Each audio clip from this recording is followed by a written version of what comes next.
అలా everybody salt ఎలా తయారు చేస్తారంటే ఈ ఉప్పు నీరు సముద్రపు నీరు వచ్చేదాన్ని కింద బోరు బొక్కలేసి నీళ్ళు బయటికి తీస్తారు. అవన్నీ ఉప్పు నీళ్ళు ఉప్పగా వస్తాయి. వాటర్ ఒంటి మీద పడిందంటే అంత తెల్లగా వచ్చేస్తుంది. అలా కట్టలు కట్టలు కట్టాలి ఫస్ట్.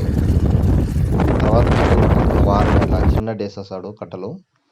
ఆ కట్టల దగ్గరికి దుబ్బేస్తా వస్తాడు ఉప్పు.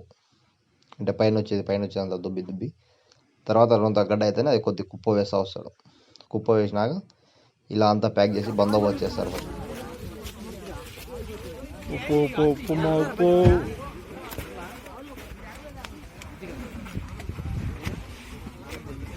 ముంచేదానికి ఒకరు, కుట్టేదానికి ఒకరు, ఎత్తుకొని పోయేదానికి ఒకరు, పైనుంచి లారీలోంచి ఎత్తేదానికి ఒకరు, మళ్ళీ లారీలో ఎత్తుకొని పోయి బెడ్చేదానికి ఇద్దరు. అన్నీ సపరేట్ ఉంటారు. భలే స్పీడ్గా అయిపోయిందండి. గడ్డలు ఉంటుంది. అంత కుప్ప అంతా నీట్గా పగలు కొడతారు. ఎత్తని ఉంటారు. ఏం బయటకు ఉందంటే అట్టుంది. బాబా ఏం హైలైట్గా ఉంది. స్పీడ్గా కూడా లోడ్ చేసేసారు. మళ్ళీ స్పీడ్గా లోడ్ చేసేసారు సార్. ఫస్ట్ టైం నేను చూసానండి. మీరు కూడా ఫస్ట్ టైం ఏంటి లైక్ కూడా